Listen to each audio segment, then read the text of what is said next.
Bonjour à toutes et à tous et bienvenue sur le podcast Génération Canopée. Alors j'ai le plaisir aujourd'hui d'accueillir Kevin Caillot. Alors Kevin, docteur, chercheur dans la science de la santé, est ce qu'on appelle un scientifique multidisciplinaire de la santé humaine et de l'exercice avec plus de 10 ans d'expérience de travail avec des organisations de haute performance. Je pense notamment à des athlètes professionnels, médaillés olympiques, des établissements de santé et même quelques startups. Au-delà des nombreuses casquettes qu'il collectionne, j'aime beaucoup celle du vulgarisateur scientifique qu'il prendra aujourd'hui. Vous l'avez compris, on veut tout comprendre sur ce podcast.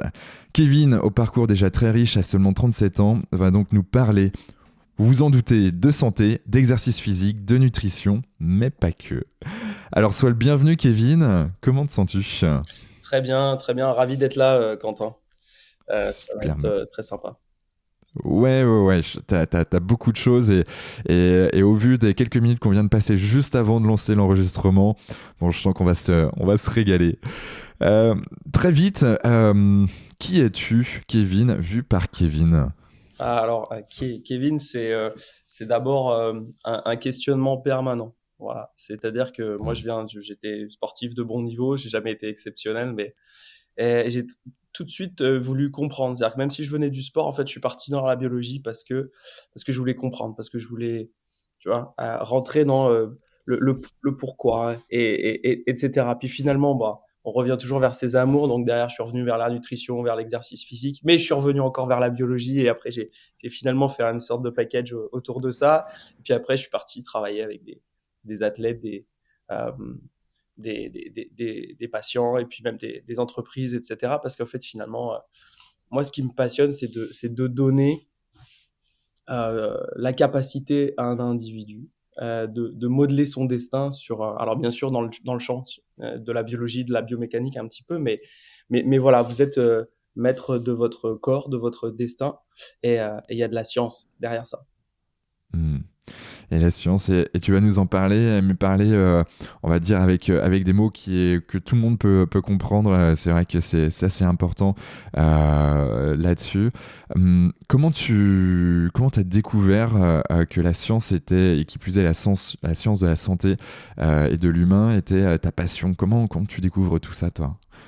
Alors écoute, ça vient au fur et à mesure en fait. Et, initialement, j'étais aussi très très branché écologie. J'étais un grand fan de Ouais. Cousteau et compagnie Et ouais, et voilà. le commandant. Et je suis parti dans cette licence de biologie tout en m'entraînant un peu à côté. Et, et, euh, et en fait, à la fois, il y avait cette matière, ce matériau en biologie, c'est pas très appliqué, donc c'est très général. Et puis, je me posais des questions, donc j'ai commencé à bouquiner, etc. Et puis là, je me suis dit, mais non, en fait, c'est vraiment passionnant. J'ai commencé à comprendre qu'en fait, je pouvais modeler, je pouvais décider qu'est-ce que je voulais travailler, etc. Des choses que finalement beaucoup d'étudiants en sciences du sport étudient, mais moi à l'époque j'étais en biologie. Et puis je suis parti faire un diplôme de diète. Et puis là j'ai continué à creuser. Et je me souviens d'un compte rendu de stage où on me dit que je suis trop intéressé par la médecine. Alors je trouvais ça paradoxal. Ok. En sachant que j'étais de toute façon en stage à l'hôpital, donc ça me paraissait Ah, thématique, moi, mais ça l'était pas tant que ça. Et donc là, j'ai vraiment creusé. Et en fait, si tu veux, il y a eu une sorte de game changer dans ma vie. C'est je sors de ce formation de biologie, nutrition. Je suis diététicien. Et puis finalement, diététicien, c'est un métier qui est pas toujours facile au niveau de l'insertion professionnelle. Donc je pars faire prof de SVT. ok. Et pendant 6 mois, je suis prof de SVT. Et là, je me rends compte que ce qui me passionne, c'est d'expliquer à mes élèves, en fait, comment ça fonctionne. Donc, bien souvent, je prends des digressions infernales sur le programme parce que je rentre dans le truc et en fait, je vois que Ça m'étonne pas de toi. les élèves accrochent. Les élèves accrochent. Ouais. Et je leur dis, bah non, mais en fait, je t'explique, c'est parce que ça. Et dès que je rentre dans la pathologie, dès que je rentre dans la santé, dès que je rentre dans la performance, c'est pareil, les yeux s'allument, je veux comprendre parce que moi je fais du basket ou parce que ma grand-mère est malade, ma grand-mère a un cancer, on se met à parler de la grand-mère qui a un cancer, on revient sur le programme, et là je me dis, là il y a quelque chose en fait. Il y a vraiment quelque chose à creuser, et ce côté santé, mon comportement, mes choix, en fait c'est passionnant. Et c'est là que je cherche un master qui correspond à ça, parce que moi à l'époque j'avais juste, tu vois, une licence, un DUT. Et je pars dans un master très particulier, un peu composite, un peu comme moi finalement, tu vois. Pas bien défini, Ouais. mais, mais avec plein de choses dedans, sur 3 Ouais. universités. Et en Ok. fait, c'est un master qui se centrait sur l'entraînement, sur la nutrition, et en même temps avec une approche biologie très poussée. J'ai eu des mecs, j'ai eu cours dans les hôpitaux de Paris, j'ai eu des gens, j'ai eu un prof de neurosciences qui montait sur les tables, un mec, et tu vois, et c'est aussi, et je vais pas reprendre les citations d'Edouard Baird, mais c'est des rencontres, tu vois. Ouais. Et ce mec-là, par exemple, qui monte sur les tables pour t'expliquer les kinésines. Les kinésines, c'est un truc euh, assez marrant, tu vois, où tu as en fait une molécule qui marche comme sur un fil à l'intérieur de la cellule pour jeter à l'extérieur de la cellule des molécules, et on en connaît une très très bien, c'est l'insuline par exemple. Tu vois. D'accord, ouais. Et c'est comme ça que l'insuline est lâchée depuis le pancréas. Et donc le mec monte sur les tables et t'explique machin. Et c'est là que tu te dis, en fait, comprendre même très très profondément les mécanismes, ça peut être fun en fait. Hmm. Ça peut être, et ça rend tout tellement plus simple. Et donc derrière, bah, je cherche un doctorat. Je commence donc à faire de la recherche dans ce master, je prends toutes les options recherche et je pars sur un doctorat. Et à la fois, je me dis non mais en fait, j'ai pas envie de perdre le pied le terrain, parce que dans le doctorat, bah, je travaille sur l'animal, je mets une blouse blanche tous les jours, je fais de la biologie moléculaire, et à la fois, Ouais. je commence à m'occuper d'athlètes de haut niveau. Et en fait, cet exercice mental, il était passionnant, parce que je passais de mon laboratoire sur mon mollet de rat, sur le vieillissement, à de l'applicatif très, très précis avec Lucas Pouille, avec Christina Mladenovic, à discuter de leur périodisation et de comment ils allaient pouvoir augmenter leur performance. Mais au final, les Hmm. mécanismes cellulaires qu'il y avait derrière, bah, ils étaient communs. D'accord. Donc, doctorat en poche. Ensuite, qu'est-ce que tu fais? Je sais qu'entre ce doctorat et tes 37 ans, tu as fait 1000 trucs. Mais Alors, effectivement, ouais. Déjà, j'aime bien mener plusieurs trucs en parallèle. Donc, ouais. donc déjà, je décide de quitter le monde universitaire, ou presque, hein, parce que je prends un poste quand même d'enseignant à la fac en Bretagne. Euh, Hmm. je monte mon cabinet, en même temps je fais des conférences, en même temps je prends une petite équipe de handball en préparation physique, mais on se coltinait quand même le HBC Nantes, Cesson, Rennes, Ah ouais. des pôles de haut niveau. Et en fait, ils étaient venus me chercher parce ils avaient des petits gars, et ils cherchaient à faire que bah ils se prennent pas une fessée tu vois. Et Tu m'étonnes. C'était quelle équipe? et c'était Plescope handball. Ah oui, oui, ben, j'ai joué contre Plescope. Je suis un breton, hein, si tu veux, Ah bah voilà. je pense n'avoir jamais perdu contre Plescope Ah bah avec écoute, mon équipe à de hand. cette génération-là, alors moi j'arrive bien loti, c'est-à-dire j'arrive sur une génération dorée un peu. Ouais. Les jeunes sont super soudés, sont super doués, et en fait t'as un Hmm. matériau brut. Alors ils ont pas les canons, tu sais, du sport de haut niveau, c'est qu'ils ils sont pas Ouais. grands, mais alors par Hmm. contre ils ont voilà. Et donc moi derrière je peux déplier une stratégie complètement nouvelle, complètement novatrice, avec les parents qui me regardent avec des yeux pas possibles parce qu'ils voient Trop bien. leurs gamins qui font du squat sur un truc décathlon, sur le machin. Bon, bref, c'était hyper passionnant. Et à côté de ça, je reste consultant pour des boîtes et puis des sportifs de haut niveau. Donc, une activité très, très multicarte pendant à peu près 3 ans, Hmm. très Ok. variée. Donc, qui va de très haut niveau jusqu'à Madame Tout le Monde qui a des problèmes de dos ou qui a un problème de Hmm. diabète, ou etc. Euh, D'accord. Puisque tous les vendredis, je suis sur le cabinet vraiment classique, etc. Ouais. Et, Toujours en Bretagne, là. Ouais, toujours en Bretagne, autour de la Bretagne. Alors, des fois, je me déplace un peu, mais voilà. Et, Hmm. euh, et en fait, derrière, je vois passer avec mon ex-femme à l'époque, je vois passer une opportunité parce que je cherchais un truc à l'étranger. Je voulais avoir une expérience à l'étranger. Et je décroche un poste en Inde pour, euh, pour diriger les sciences dans un centre olympique privé, Hmm. tout neuf, avec un gros gros budget. Tout le personnel, tout le staff est international. Et je me dis, bah allez, et on fait les valises. Et Ok. je quitte tout et je pars et je vais rester 2 ans là-bas en Inde. Et je monte un laboratoire de sciences du sport. On a 150 athlètes. Au final, bah, il y a le champion olympique 2021 à Tokyo du javelot. Je m'occupe de lui après une blessure. Je m'occupe de la championne du monde actuelle de boxe en moins de 51 kilos. Je m'occupe du médaillé de bronze de lutte et puis de tout un tas de jeunes athlètes Hmm. des footballeurs pros aussi, dont certains viennent d'Espagne, tu vois, viennent jouer en Inde. D'accord, donc il n'y avait pas que des Indiens en Inde, Ah non, il n'y a pas que des Indiens en Inde. Et puis d'ailleurs, tout le je veux staff, dire, dans ce on est, centre, ouais. on est des Français, parce qu'on est 3 Français quand même, je sais pas comment ça se fait, mais on avait de la Ok. cote.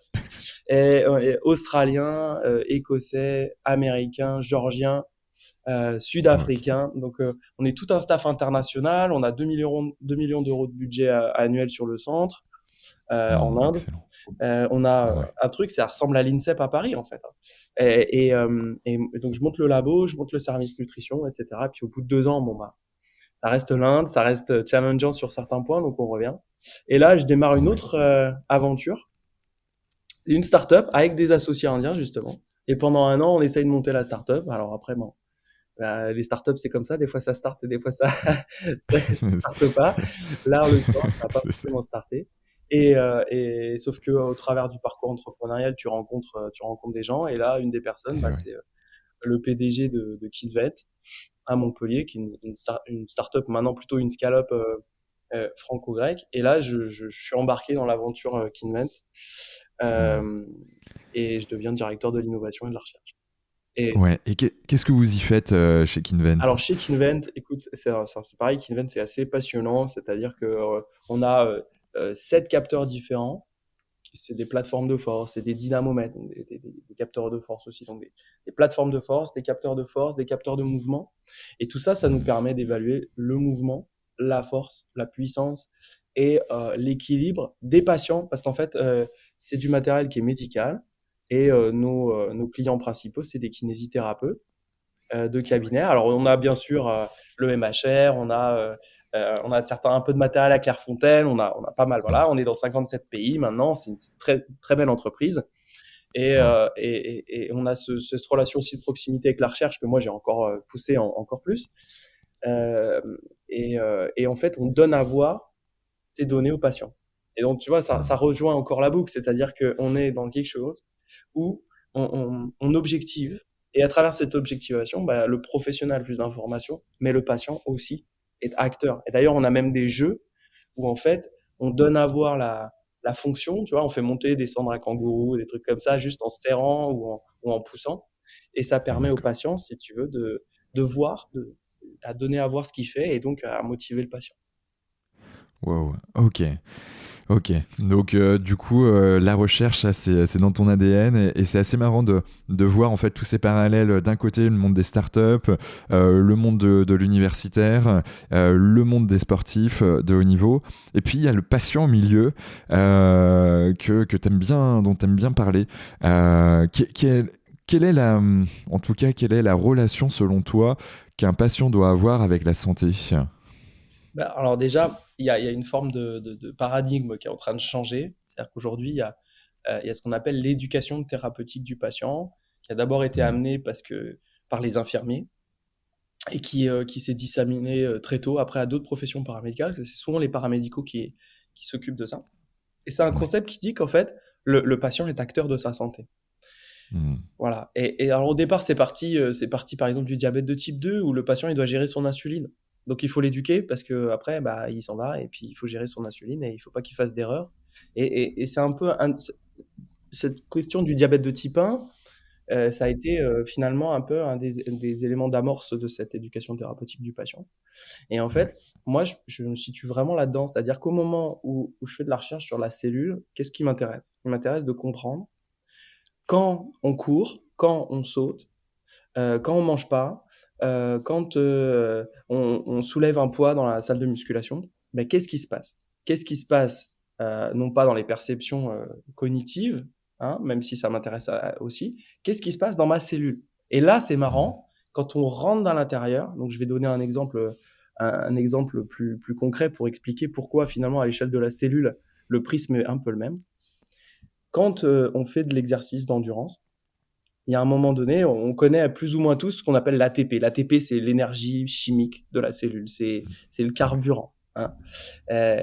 Voilà. Mais cet ATP, enfin ouais, c'est le carburant, mais vraiment final. Et, pour produire cet ATP, on a besoin de sucre, on a besoin de graisse et d'oxygène quand on veut l'oxyder. Euh, donc une fois qu'on a cet ATP, ok, si je fais de l'exercice physique, je cours, je consomme cet ATP. Et donc, transitoirement, ce qui va se passer, c'est que ma cellule, elle va manquer un peu d'ATP. Et bien, il faut Ok. savoir qu'elle a un interrupteur pour ça. C'est-à-dire qu'au moment où vous consommez de l'ATP, dans adénosine triphosphate, donc il y en a 3 des phosphates, et bien Ok. vous diminuez le taux d'ATP parce qu'en fait, vous coupez pour libérer de l'énergie et vous vous retrouvez avec de Mhm. l'adénosine monophosphate. Et en fait, le ratio entre les deux, bah forcément, il change puisque vous consommez l'ATP et puis vous produisez de l'AMP. Et en fait, ce changement de jauge entre les deux, il va activer un truc qu'on appelle l'AMP kinase. Les kinases dans les cellules, c'est des trucs qui s'allument. Voilà, qui s'allument, qui D'accord. disent OK, maintenant, là, on est à peu près dans l'eau, là, on va vers l'ADN, et là, on va déclencher un truc dans l'ADN. Et cette AMP kinase, qu'est-ce qu'elle fait? Eh ben, elle nous permet de fabriquer les petits carburateurs qu'on a dans les cellules, qui utilisent l'oxygène, et ces carburateurs, ils sont déterminants pour la performance en endurance, ou pour stabiliser son diabète, ou voire même pour traiter son diabète de type 2. Ils sont très très importants, on D'accord. les appelle les mitochondries. Et en fait, ce qui est amusant, Mhm. c'est que vous faites ça quand vous avez de l'endurance. Maintenant, on s'intéresse à un autre cas. Maintenant, je jeûne, j'arrête de manger. J'arrête de manger, Ouais. je suis entre 2 repas. Qu'est-ce qui se passe? Mes carburants diminuent et Mhm. potentiellement, je vais aussi manquer d'ATP. Et donc, je vais activer ça. Donc, finalement, je cours ou je jeûne, j'active le même truc. Et là où Ouais. ça commence à être marrant, je suis diabétique de type 2. Pour stabiliser mon diabète, on m'a donné une molécule qui s'appelle la metformine, qui est un antidiabétique. Cet D'accord. antidiabétique, il va bloquer un élément dans la mitochondrie qui produit l'ATP. Et qu'est-ce que ça va faire? Ça va faire diminuer la sortie d'ATP. Ça va Eh provoquer ouais. un manque d'ATP, ça va activer la Mhm. MPK, et bam. Donc finalement, exercice physique, jeûne, metformine, même combat. Ok. Très clair. Très clair. J'espère que c'est clair aussi pour nos auditeurs qui nous écoutent. Mais donc, ok, donc pour soigner le diabète, déjà, est-ce qu'on peut le soigner? Mais et oui, et c'est ça. Et alors, juste avant d'expliquer ça, je redonne un autre exemple Ouais, pour être, et en plus un qui est, je pense, très parlant. On connaît tous les stages en haute altitude que font les sportifs. ouais.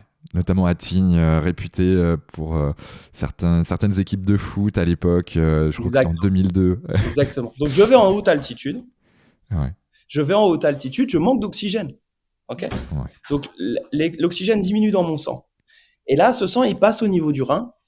Et au niveau du Mhm. rein, je vais produire une molécule qu'on appelle l'EPO, l'érythropoïétine, qui va me permettre de fabriquer des globules rouges. D'accord. Voilà. Ok. Donc ça, donc voilà, ça me fait faire. Et ce qu'il faut savoir, c'est qu'au niveau des tissus aussi, euh, quand je manque d'oxygène comme ça, au niveau de mes muscles, il y a un autre truc qu'on va libérer, c'est un truc qui s'appelle le VEGF. C'est pour Vascular Endothelial Growth Factor. C'est un truc, c'est un truc qui fabrique des vaisseaux sanguins.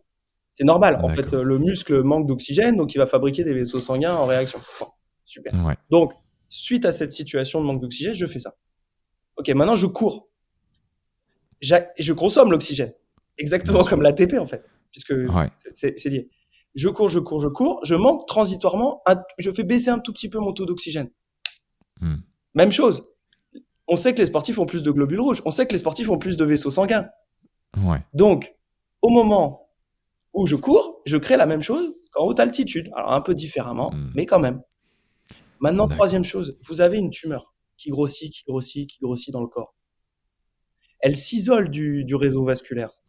Hein, et donc, Ouais. bah, elle va manquer d'oxygène. Mhm.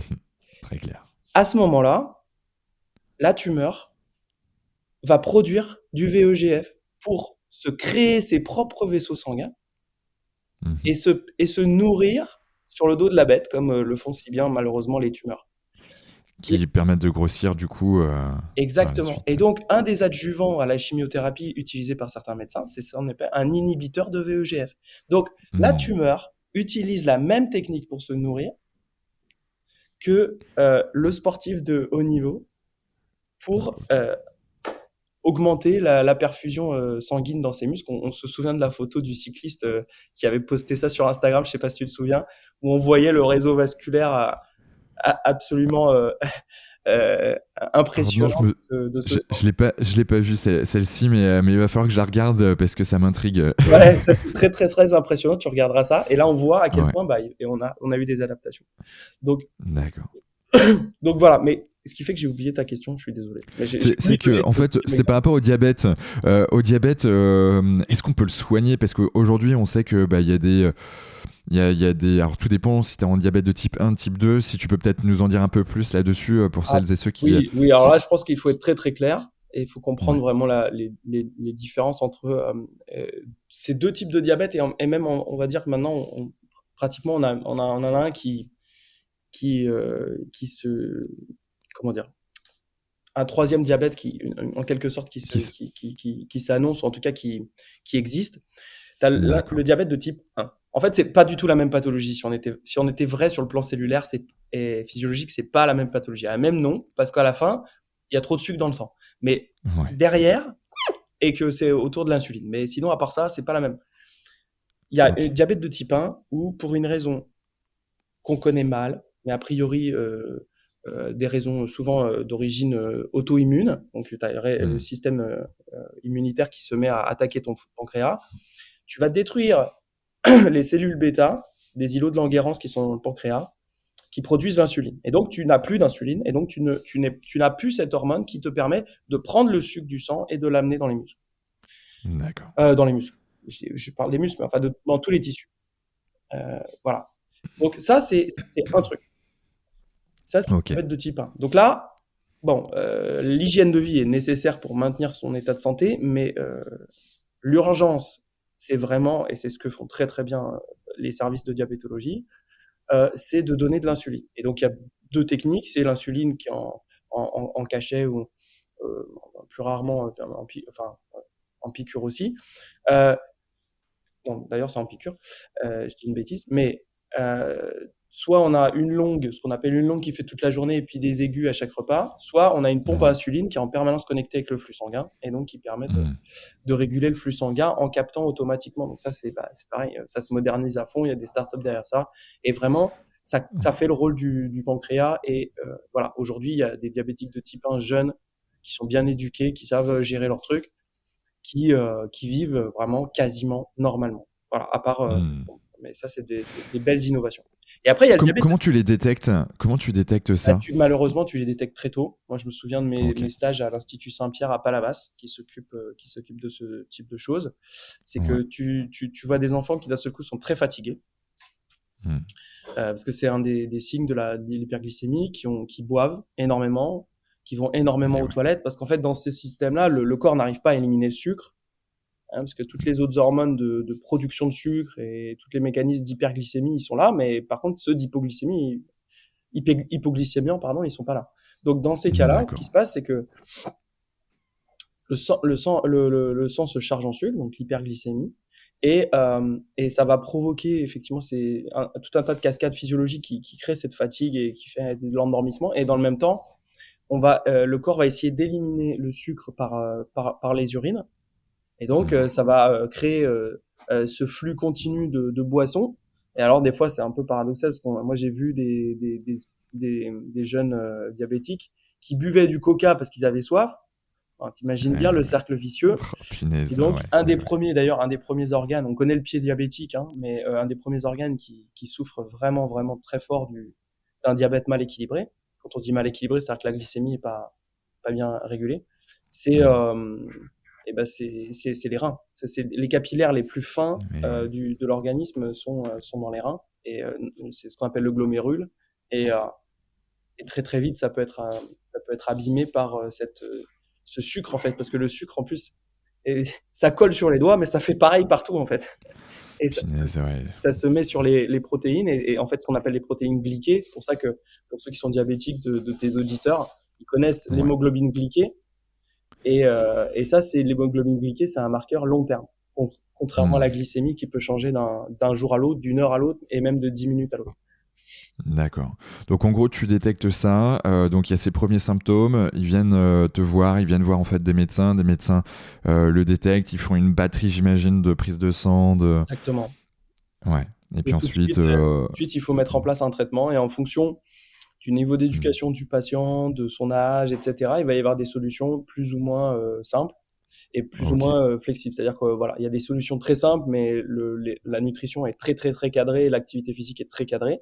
C'est-à-dire que tous les Mhm. mécanismes de flux, ce qu'on appelle métaboliques, hein, de sucre, sont contrôlés Ok. versus les patients qui sont les plus éduqués, qui comprennent vraiment les situations, qui sont aussi un peu plus matures.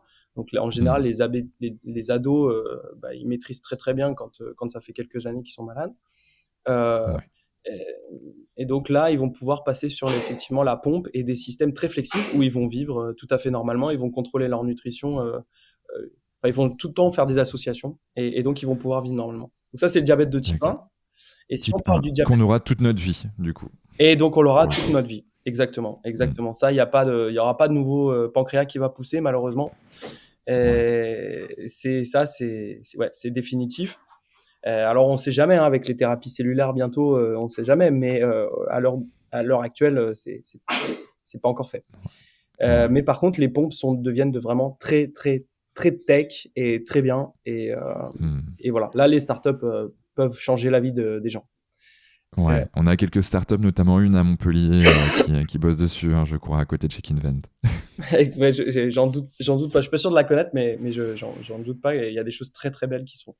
Et après, il y a le diabète de type 2. Alors, le diabète de type 2, c'est un diabète d'hygiène de vie. Ce qu'il faut comprendre dans le Hmm. diabète de type 2, c'est que on a la phase qu'on appelle de prédiabète, c'est-à-dire qu'on commence à voir qu'à chaque fois qu'on mange du sucre, le sucre il monte haut et il reste Ouais. longtemps. Hmm. Mais le matin à jeun, la glycémie, elle est pas trop haute. Ça, on sent bien qu'il y a un petit problème. Voilà. Ce qu'on appelle la phase d'intolérance au glucose. C'est-à-dire qu'on est intolérant au glucose, mais on n'est pas encore franchement diabétique. Et après, il y a la Et phase, on est comment ça se matérialise, tu vois, pour que nos auditeurs comprennent? Parce que je me souviens plus exactement de la stat, parce que je vais dire une connerie autrement, mais c'était juste dingue le nombre de personnes qui ne savent pas qu'ils sont en diabète de type 2 et non, qui l'ont alors vraiment. si je fais pas d'erreur, parce que tu sais, moi, ça fait longtemps que je mets plus un peu moins le nez dans les prises de sang, mais l'intolérance au glucose, on le met à 1,10, 1,15 le matin à jeun. Et après, c'est 1,30 pour le véritable véritable diabète.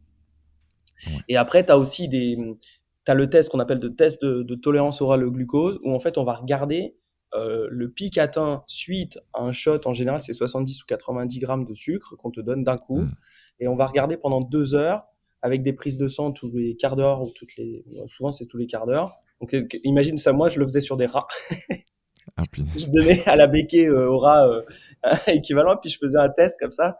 Et avec la technicienne, Ouais. on regardait tout le temps et ça nous permettait d'étudier l'impact de molécules ou quoi. Et, euh, Hmm. donc ça Et- te permet de voir si ta courbe, elle monte à des hauteurs qui sont anormales et voilà, etc. Et donc ça, D'accord. il y a des normes là-dessus. Et Euh, si je me permets de te couper, si je reviens encore un peu plus au patient qui est chez lui, à quel moment en fait il dit qu'il a potentiellement le diabète de type 2? Quels seraient les signes avant-gardistes? Bah, c'est les mêmes. En fait, c'est les mêmes parce Ouais, que d'accord. les symptômes, c'est ceux de l'hyperglycémie Ok, prolongée, même que le type 1. Ouais, comme le type 1. Donc, c'est ok. l'hyper. Ah, bah tiens, j'oublie mes mots. Mais enfin, le fait de boire beaucoup Ouais.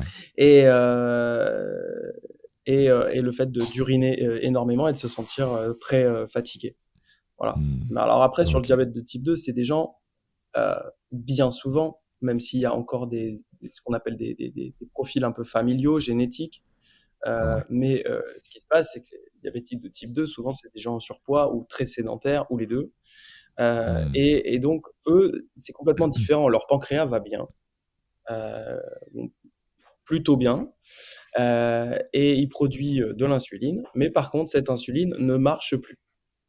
Ok. Donc, et ça, c'est là-dessus que j'ai fait ma thèse, moi. C'est-à-dire qu'on s'est rendu compte que par un manque, par exemple, de mitochondries dont on parlait dans la cellule, donc de turnover énergétique, par l'accumulation de graisse dans les cellules qui peuvent devenir, ce qu'on appelle ça des céramides, elles peuvent devenir toxiques. Et en fait, Hmm. l'insuline, si tu veux, il faut imaginer, tu vois, si je prends, est-ce que je peux montrer quelque chose à la caméra ou pas? Ouais, vas-y. Bien sûr. Donc, t'imagines ça, c'est plus une clé USB, c'est une membrane lipidique. C'est une Ouais. membrane de cellules. Faudrait juste le décrire un peu plus avec des termes pour que tout le monde puisse Voilà. s'imaginer ça. Non, Mais mais il faut. clé USB. Je vais prendre ma main. Donc, ma main, il faut imaginer que c'est la membrane de la cellule. Ok. Donc, c'est Ouais. l'enveloppe. La cellule, c'est comme un ballon, en fait, Ouais. dans lequel il y a de l'eau, et l'enveloppe du ballon, hein, on pense à la Coupe du Monde actuellement, c'est de la graisse. Ouais. D'accord. Et en fait, Ok. cette enveloppe, c'est l'interface d'échange, c'est l'interface de communication. Mhm. Ce qu'on appelle une Carrément. membrane semi-perméable, parce qu'on peut faire passer 2-3 trucs dedans, mais il faut un peu d'aide, ce qu'on appelle des transporteurs, etc. Et l'insuline, elle arrive, elle chemine, donc c'est une hormone, ce qu'on dit endocrine, elle chemine par le sang, et elle arrive sur le récepteur, et elle se fixe sur son récepteur. Et en fait, elle va se fixer, donc si je te prends ça comme ça, elle va se fixer sur l'extérieur de la cellule, sur son récepteur. Voilà. Mhm. Et en fait, c'est un récepteur qu'on appelle tyrosine kinase. Et on retrouve le mot de kinase que je disais tout à l'heure, c'est-à-dire qu'il y a un truc qui va s'allumer, mais à l'intérieur. Donc D'accord. quand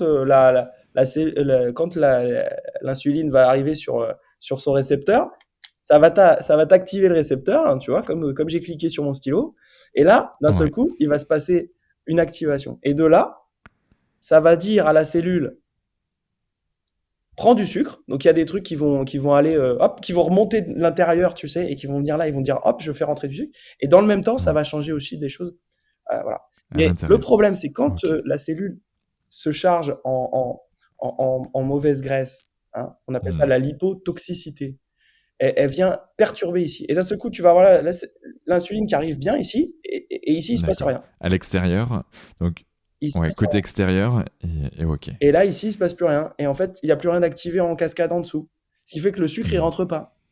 Alors ça, c'est pour Mhm. la plupart des tissus, sauf le foie, où le foie, c'est l'inverse. C'est-à-dire que le foie, lui, il en produit tout le temps du sucre. Et quand l'insuline arrive, c'est pour lui dire, oh, calme-toi, arrête de m'en produire parce que là, il y en a trop. Ok. Donc typiquement, c'est ce qui m'intéressait, moi, dans mes recherches. C'était euh, une personne âgée, d'une manière générale, elle produit plus de sucre par le foie et elle en prend moins par les muscles. Et en fait, tu deviens vraiment diabétique de type 2 quand le tissu du corps qui est le plus actif, Mhm. en termes de, enfin, du moins, dont le métabolisme est le plus plastique et qui est à la fois le plus massif, c'est le tissu Ouais. musculaire. Quand le tissu musculaire, il répond plus à l'insuline ou il répond très mal à l'insuline, c'est là que les problèmes commencent. Mhm. Pour la quantité qu'il représente, en fait. Donc, D'accord. c'est pour ça que l'exercice physique est aussi important. Et tu me posais ta question au départ, c'est est-ce qu'on peut le soigner? Oui. En 3 mois, on a pris quelqu'un qui pesait 114 kilos, on lui a fait faire de l'exercice physique, on lui a fait faire une nutrition particulière de perte de poids. En 3 mois, il avait une glycémie normalisée à Mhm. 0,78, je crois, donc tu vois, très très très bien. Et, Donc et, stable, ouais. et son hémoglobine glyquée qui était euh, de 7,8, donc c'est pathologique, hein. Au-dessus de 6,5, ça commence à être problématique. Au-dessus de 6, ça commence à être problématique. Elle D'accord. était de 5,4. Ok. Donc Ça marche. ton hémoglobine glyquée ou la mienne, pareil. Sauf si je suis Mhm. diabétique, je le sais pas, mais pour l'instant, je suis fatigué, mais normalement, c'est pas lié. Euh, donc, euh, donc voilà, cette Ouais. personne-là, en 3 mois, elle avait résolu son problème. Et on avait Mhm. arrêté. Alors, tout ça, c'était un projet pilote sous couverture médicale. On avait cardiologue, gastro-entérologue, diabétologue, on avait tout le monde, hein. Mais Ouais. euh, on avait arrêté les hypocholestérolémiants, donc il y avait des statines. On avait arrêté la metformine. On avait mis de Mhm. l'exercice physique cadré. On avait mis de la nutrition Ok. cadrée et on avait mis un soutien psychologique pour gérer ces changements de vie. C'est super important de ne pas oublier cet aspect-là. Et au bout de 3 mois, Ouais. bah, il n'y avait plus de diabète de type 2. Et aujourd'hui, parce que ça c'était en 2014, aujourd'hui en 2022, il n'y a toujours pas de diabète de type 2. D'accord. Ok. C'est dingue comme quoi l'activité physique, en tout cas éliminer la sédentarité le plus possible et avoir une nutrition adaptée permet en fait tout simplement d'aller beaucoup mieux et donc Mais, de travailler sur la prévention de sa santé. mais exactement. Et d'ailleurs, c'est un peu mon coup de gueule en préparant cette émission, si on peut dire ça comme ça, avec toi. Ouais, Tu m'as dit, carrément. mais c'est mon coup de gueule, c'est-à-dire que on prend le journal Lancet. Lancet, c'est le journal de diabétologie mondiale. Okay, donc, il Mhm. publie des articles, il est de très haut niveau, on a ce qu'on appelle l'impact factor, qui est très élevé, etc. Le Ok. Lancet publie début des années 2010, je me souviens plus exactement, une étude prospective et démontre qu'une activité physique plus une nutrition adaptée est 2 fois plus efficace que la metformine pour prévenir le passage du prédiabète vers le diabète. Et des études comme ça, on pourrait passer le reste du podcast maintenant, là, si tu veux, à en citer.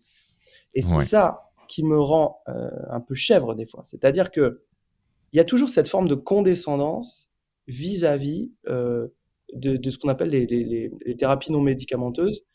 Mhm. Mais je pense en premier temps à l'exercice physique et à la nutrition. Il y a un nombre de publications scientifiques de très haut niveau Mhm. euh, qui est absolument énorme. Aussi bien sur de l'interventionnel, on va dire basique, que sur de la biologie cellulaire, y compris chez l'humain. On a quand même des Mhm. articles de nutrition du sport, par exemple, qui sont sortis dans Science. Science, Mhm. c'est un des 2 journaux historiques de tous les temps sur les journaux. Il y a une profondeur de compréhension de, voilà, c'est ta santé, tu peux faire ça. Il y a des études Ouais. sur du jeûne pré-chimiothérapie, 1 ou 2 jours, qui permettent de réduire drastiquement. Ça a été conduit par le professeur Walter Delongo, qui travaillait Ok. historiquement sur la longévité. Il y a des choses qui sont d'une solidité dingue. Moi, je me souviens d'une discussion, entre guillemets, de sourds avec un cancérologue il y a quelques années, où il me disait, mais c'est n'importe quoi, cette histoire de jeûne pré-chimiothérapie. Il dit, mais il y a 7 études Ah, cliniques c'est en dingue. cours Ouais. entre Los Angeles et je me souviens plus la deuxième ville, qui sont en train de tester les modalités 1, 2, 3 jours. Il y a 2 cliniques en Europe qui font ça, qui font ça de manière vraiment constante et sous supervision médicale. Donc, non, c'est pas parce qu'on n'a pas vu ça pendant sa formation, donc ça, c'est une autre Mhm. problématique. C'est pas parce qu'on n'a pas vu ça pendant sa formation médicale ou paramédicale que ça n'existe pas. Ouais. Les études scientifiques sont là. Simplement, et d'ailleurs, il faut arrêter de faire une dichotomie aussi forte entre les pratiques non médicamenteuses et les pratiques médicamenteuses. Moi, j'ai Mhm. commencé ma thèse en étudiant l'exercice physique, en faisant courir mes rats. La dernière année, je faisais des injections qui étaient là pour mimer l'exercice physique. Tu vois? Ouais, ouais, putain, c'est dingue. Ouais, Et ouais, ouais. c'est la même chose. C'est ça qui est dingue, c'est la même chose, alors qu'en fait, si on se bougeait un peu plus, ben, ça coûterait. L'impact environnemental serait beaucoup plus limité si je prends par rapport à la création de produits, de médicaments.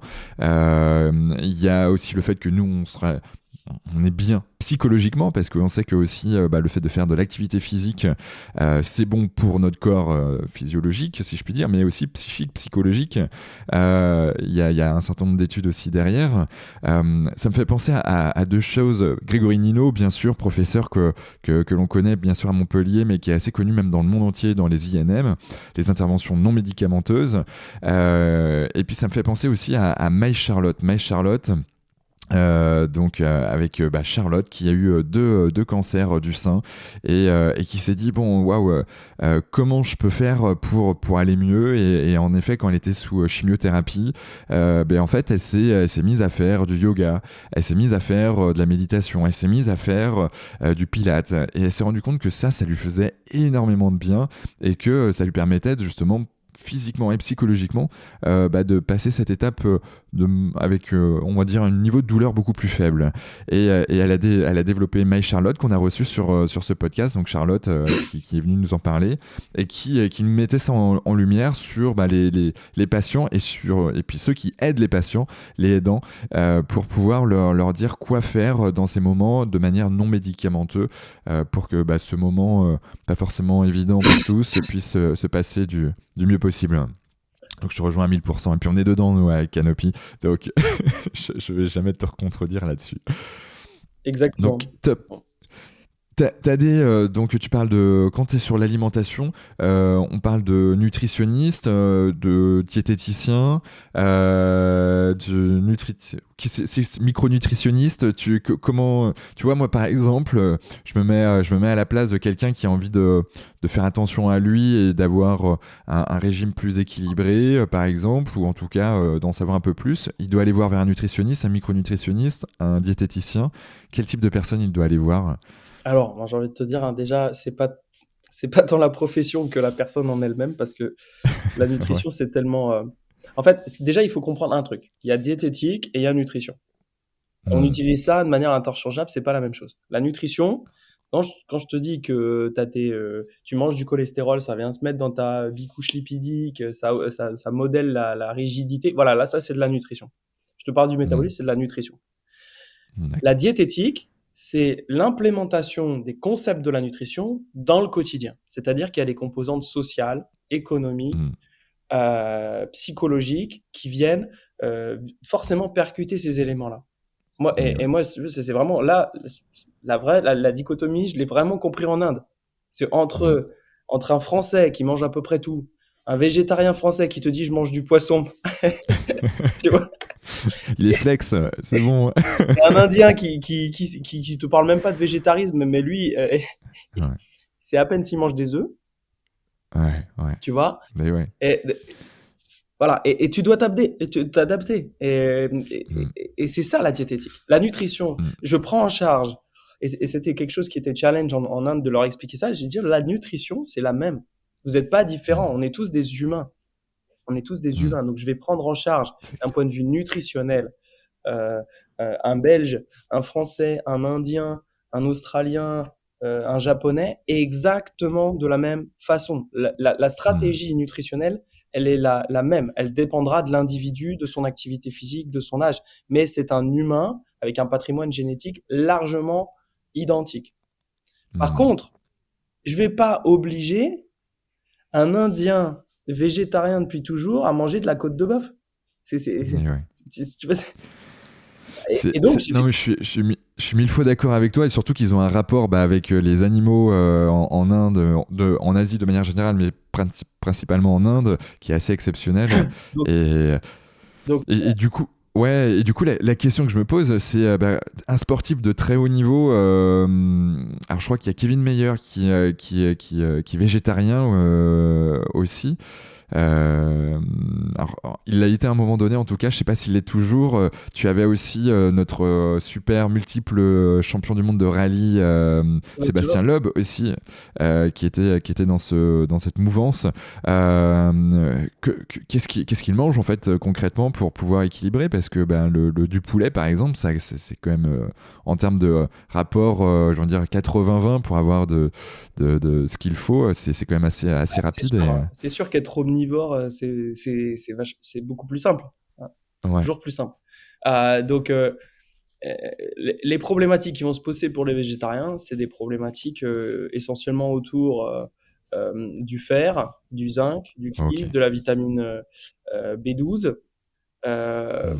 voilà, c'est des problématiques. Il faut bien d'ailleurs faire une dichotomie entre le véganisme et le végétarisme. Le végétarisme, c'est un modèle alimentaire qui existe depuis la nuit des temps, ne serait-ce que Hmm. dans plein de cultures, l'accès à la viande, c'était quelque chose de très onéreux, de très coûteux. Et voilà, si on prend la viande de bœuf, par exemple, c'est extrêmement coûteux en énergie, c'est extrêmement coûteux en eau. Enfin, bon, bref, ça a toujours été très Ouais. compliqué pour les gens pauvres de manger de la viande, c'est connu. Et voilà. Ouais. D'ailleurs, au Moyen Âge, c'était les seigneurs qui avaient de la goutte, hein, c'était pas les paysans. Donc, Ouais. Ouais. Ouais. donc le végétarisme, c'est un mode alimentaire qui est parfaitement viable et qui a plutôt, d'après les études, des effets positifs sur la santé.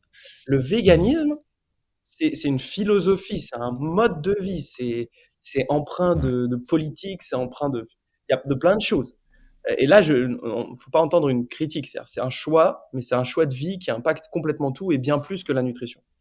Bien Et, sûr. Ouais. et c'est un choix de vie qui est carentiel. Hmm. Et alors, carentiel, alors, il y a certains qui vont peut-être sauter au plafond, mais parce qu'ils vont dire, mais moi, je manque de rien. Mais oui, parce que vous prenez des compléments alimentaires. Il n'y a pas de problème. Mais en fer, si on est vegan, je vois pas. Ouais. Voilà. Il faut connaître un peu les choses très clairement. Sur une alimentation omnivore, on apporte à peu près 6 mg de fer pour 1000 calories. Okay. Une D'accord. femme a besoin de 18 mg de fer par jour. Waouh. Et ouais. Bien plus qu'un homme, du coup. 3 fois plus. Pratiquement Ouais. 3 fois plus. Un homme, c'est à peu près 8 mg et une femme, c'est 18. Donc, il y a très peu d'anémie chez l'homme. Et il y en a très fréquemment chez la femme, puisqu'en plus, maintenant qu'on bouge plus, bah, on mange moins. Ouais. Et comme on mange moins de fer. Et donc, le tardiféron B9, pour tes auditrices, je pense que ça va parler. Hein, si je dis ça comme ça, Ouais. les auditrices françaises, il y en a beaucoup, qui vont dire, ah oui, moi, ça fait régulièrement, j'en ai au moins une fois par an. Voilà. Et donc, donc voilà. Mais pour en revenir à la question initiale, bah, il faut l'approche nutritionnelle, elle doit vraiment s'adapter aux besoins. Et donc, tu as des besoins. Et bah, effectivement, les végétariens, la plupart du temps, on peut réussir à faire parce que comme on a les produits laitiers, source de protéines et de calcium, et comme on a potentiellement les œufs, par exemple, qui sont source de fer aussi, et de protéines. Et puis derrière, on peut compléter avec des aliments complets, on peut compléter avec des oléagineux, des fois, ici et là. En graisse, des fois, on est un petit peu limite au niveau des oméga 3, EPA et DHA, tu sais, les sous-oméga 3 qui sont un peu qu'on trouve normalement plutôt dans les graisses animales de poisson. Bon, mais ça se gère très bien. Le véganisme, je complémente. Voilà. Et pour en revenir à ta toute première question sur diététicien, nutritionniste, ce qu'il faut savoir, c'est que nutritionniste, c'est pas protégé par la loi française. Donc c'est un mot, tout le monde peut l'utiliser. Souvent, D'accord. on fait référence aux médecins nutritionnistes quand on parle de nutritionniste. Il faut savoir que même dans les professions médicales, c'est pas une spécialité, c'est pas une vraie spécialité. C'est-à-dire qu'ils sont généralistes, ils sont rhumatologues, ils sont endocrinologues, ils sont T'as et quoi? T'as peut-être des DU spéciaux, c'est ça, diplôme on appelle ça. universitaire? Alors Ouais. c'est un DESC de type 1, c'est-à-dire qu'on appelle ça non qualifiant. Et D'accord. donc normalement, ils n'exercent pas exclusivement cette activité de nutritionniste. Euh, alors c'est des gens donc qui ont un doctorat de médecine, mais derrière le DESC, lui, il fait 1 an ou 2. Donc finalement, la formation pure en nutrition, c'est pas du tout les 9 ans de médecine, mais d'une manière générale, ça reste quelqu'un qui est médecin, qui connaît le corps humain. Ouais. Et alors, eux peuvent utiliser de la prescription de certains médicaments. Bon, on connaît euh, le, le scandale du Mediator qui était utilisé justement beaucoup C'est prescrit clair. par certains nutritionnistes pour faciliter la perte de poids. Ça n'a pas été une réussite. Et le diététicien, alors c'est une formation qui est courte, qui vient de prendre 1 an, mais qui était trop courte, une des plus courtes dans le monde en France. Aujourd'hui, prendre 1 an de plus, c'est vraiment bien. Et alors, c'est un professionnel Donc vraiment c'est très... 3 ans, c'est ça? Ouais, c'est 3 ans maintenant. Et alors, Ok. c'est un professionnel, on va dire, des fois, qui va manquer de profondeur un peu dans la compréhension des mécanismes physiologiques. Mais par contre, ce qui est sûr, c'est qu'il y aura une approche déjà qui sera globale. Il centre son activité vraiment autour du coaching et, euh, et euh, pour moi, il y aura très peu d'erreurs. Il y aura très peu d'erreurs. D'accord. Alors, et après, les nutritionnistes qui sont ni médecins ni diététiciens, Hmm. là, c'est une autre paire de manches. Vous en avez des brillants qui ont des doctorats en nutrition, qui ont compris comment appliquer au quotidien, etc. Puis il y en a d'autres, c'est clairement des charlatans. Hein. Hmm. Donc, si vous voulez, bon, un médecin nutritionniste, si son approche n'est pas trop médicale, on va dire, dans l'approche de la nutrition, bah, ce pourra être un très bon professionnel et puis il y aura une prise en charge par la sécurité sociale tout parti. En plus. Ouais. Le diététicien, le prix sera inférieur, par contre, il n'y aura pas de prise en charge sauf un peu par la mutuelle. Ouais. Mais l'approche sera très pratico-pratique et souvent autour du coaching. Après, il y a des diététiciens de plus en plus maintenant qui ont des masters en nutrition et donc qui sont spécialisés dans certains domaines et qui peuvent en avoir sous le pied vraiment en termes de complexité, notamment sur le sport par exemple. Et puis Ouais, après, avec bon, la micronutrition, par exemple, c'est ça? sur, pardon, Avec la micronutrition, par oui, exemple, voilà, qui ont des Ouais. DU de micronutrition et tout. Euh, Ouais. et après, il y a beaucoup de nutritionnistes qui, bon, clairement, bah, normalement, n'ont même pas le droit d'exercer. C'est-à-dire que si vous n'êtes pas médecin ou diététicien, normalement, vous n'avez pas le droit d'exercer et de donner un programme alimentaire. C'est puni par la loi. On a Ok. beaucoup qui prennent Ouais. le gauche, mais la loi a dit non. Donc ça, c'est la réalité. Après, je comprends bien pourquoi certains vont voir des éléments alternatifs. Personnellement, la micronutrition, ça me passionne. On a bien compris que j'étais dans la biologie cellulaire, donc forcément, Ouais, ça me passionne. la micro. Mais, Et ouais. mais c'est pas le cœur du problème bien souvent. C'est ça que moi je veux juste dire, c'est que c'est toujours une approche qui est secondaire ou tertiaire pour moi. C'est-à-dire que Hmm. j'arrive pas en vous disant, tiens, bah, ton problème, c'est que t'as pas assez de coenzyme Q10. Non.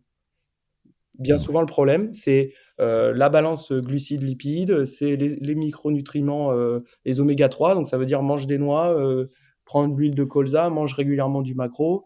Et puis, Hmm. est-ce que tu as assez par rapport à ta dépense énergétique? Est-ce que tu établis bien dans la journée pour pas avoir de fringales? Et est-ce que tu fais de l'exercice physique? Quel exercice physique? Et puis, est-ce que tu as assez de fibres? Et bien Hmm. souvent, voilà, là, c'est bordé. Ça y est, c'est déjà les 90% des problèmes sont résolus.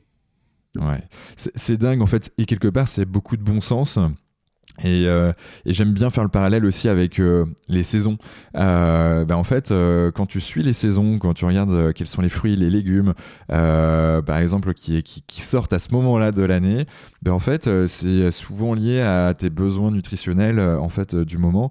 C'est sûr que en automne, en printemps, en été ou en hiver, en fait, on a des besoins qui sont différents en fonction de la température. Je pense notamment si je prends juste ce paramètre-là et la température de l'extérieur du corps, c'est juste beaucoup de bon sens. Mais encore une fois, c'est revenir à des fondamentaux, puis ça vient avec l'acculturation, et très probablement, tu vois, tu parlais d'SVT, Sciences et Vie de la Terre. Je sais pas si ça existe toujours, d'ailleurs, tu dois avoir des cours qui sont, peut-être pas cette terminologie, mais en tout cas, bref, j'ose espérer qu'il y a encore des cours là-dessus. En fait, c'est des fondamentaux que je pense pas avoir appris, moi, tu vois, et qui pour moi sont juste essentiels en fait à savoir. Exactement, exactement. C'est encore une fois, c'est aussi ce parallèle entre comprendre d'où ça vient. Pourquoi on dit manger local, c'est bon pour la planète et pour l'environnement? Mm. Parce que la maturité est plus atteinte. Et maturité, ça veut dire quoi? Bah, dans une portion de haricots verts, dans une portion de légumes, tu peux avoir jusqu'à 150 molécules bioactives. Bon, Mm. on pense notamment au polyphénol. Alors, on a le resveratrol dans le raisin, la quercétine dans l'oignon, des choses comme ça. Les On sent passionné anthocyanidines là. dans les cerises, tu vois, on peut sortir plein de mots, machin, voilà. J'en ai, sur la moutarde, j'en ai un particulièrement croustillant comme nom à dormir debout, mais euh, tous ces composés, en fait, ils sont produits par la plante pour se protéger à la base. Mm. Et donc, par exemple, c'est paradoxal, mais les plantes soumises à un stress thermique ou hydrique, eh ben, elles sont plus riches en polyphénol. Mm. Tu vois Et ouais. et d'une manière générale, quand elles atteignent maturité, bah, elles sont plus riches donc, en sucre, en goût, en flaveur, mais aussi dans tous ces composés qui te protègent, ces vitamines, ces minéraux, ces polyphénols. Et Euh, ouais. Polyphénols qui sont, on n'a pas d'ANC sur les polyphénols, ce qui fait qu'on n'en parle pas beaucoup. Des apports Ouais. nutritionnels conseillés par jour, comme le fer, où on sait qu'on doit avoir tant, etc. Mm. Mais pour autant, c'est aussi la valeur. C'est-à-dire que du local, ça arrivait à maturité. On respecte la saison, et ben on n'a pas twisté le process, on n'a pas utilisé trop d'engrais, de machin. Le process s'est fait naturellement, et donc on retrouve l'harmonie des composants intrinsèques du fruit, du légume. Pareil pour la viande, en fait. Quand on Mm. donne de la Et ouais. farine de maïs ou des grains de maïs, etc., aux vaches, on enrichit la viande en oméga 6 artificiellement parce qu'on donne des céréales qui elles-mêmes sont source d'oméga 6 et puis on sélectionne certaines bactéries intra, euh, intra-abdominales qui Mm. permettent, voilà, intra-intestinales qui vont produire certains composés, etc. Et si tu leur donnes à manger de l'herbe, on sait que Mm. l'herbe est une source, alors à l'échelle d'une vache qui en mange des kilos et des kilos par jour, mais c'est une source d'oméga 3. Nous, si on se met à manger Ok. de l'herbe, on va pas s'enrichir en oméga 3. Et Ok. tu vois, Ouais, je vois. J'ai une belle image. voilà, on va pas se commencer. Donc, je veux pas que les auditeurs se mettent à brouter, On va pas digresser là. ça serait pas efficient. Mais une vache qui va manger des dizaines de kilos Mm. d'herbe va enrichir sa viande en oméga 3. Et puis derrière, on a des marques comme Bleu Blanc Cœur qui donnent des graines de lin, des choses comme ça qui permettent d'enrichir. Ouais. Ouais, je te fais de la pub, mais c'est pas vous. Non. Non, mais Hippocrate qui nous disait que ta seule médecine soit ton alimentation, c'est, j'ai envie de dire, en partie vrai, parce qu'il y a l'activité physique Ouais. qui est essentielle. En parlant d'activité physique, j'ai envie de switcher un petit peu. Qu'est-ce que tu préconiserais à nos auditeurs, justement, de faire chaque jour? Quels sont tes trucs et astuces? On a des fondamentaux dont on en a déjà parlé un petit peu sur ce podcast, mais selon toi, c'est quoi à Alors, faire, quoi? alors on va dire que la société et le gouvernement et tout le monde fait plus ou moins le travail pour tout ce qui est endurance. C'est-à-dire que tout le monde a bien Mm. conscience que marcher c'est bien, que la marche nordique c'est top, tu vois. Tout ça c'est bon, tout le monde a bien Ouais. compris l'endurance, ok. Mm. Mais alors en France, tu vois, un deuxième coup de gueule, c'est la musculation. Mm. C'est une véritable pilule anti-âge. C'est pas Schwarzenegger. Mm. C'est pas, Ok. c'est pas j'ai un gros biceps, etc. Moi j'ai tanné ma propre mère pendant plus de 10 ans pour qu'elle se mette à la Ok. musculation, notamment parce qu'elle est sportive et en fait, même si elle faisait un sport, je lui ai conseillé la musculation. La musculation aujourd'hui, c'est une forme de kinésithérapie, parce qu'en fait c'est très très proche, hein, pour tous les Mm. problèmes que vous pouvez avoir pendant votre période de travail, hein, votre période d'actif. C'est-à-dire que souvent on a des problèmes de dos parce qu'on a des lombaires et des fessiers de chamallow, hein, donc il suffit de faire Ouais. 2 exercices par jour de 5 répétitions. On lève le bassin en poussant sur les pieds par terre, allongé par terre. C'est assez simple à faire et ça suffit souvent à résoudre les problèmes de lombaires. Voilà. Quand on a mal Carrément. au cou, parce qu'il suffit de s'allonger par terre, relever la tête et tourner sur les côtés. Mais ça, c'est de la musculation, hein, il faut savoir, hein. Ça ressemble à la kiné, mais en fait, à partir du Mm. moment où vous voulez vous entraîner pour devenir meilleur, on bascule sur ce qu'on appelle le renforcement contre-résistance, Muscu. pour parler dans le langage D'accord. scientifique.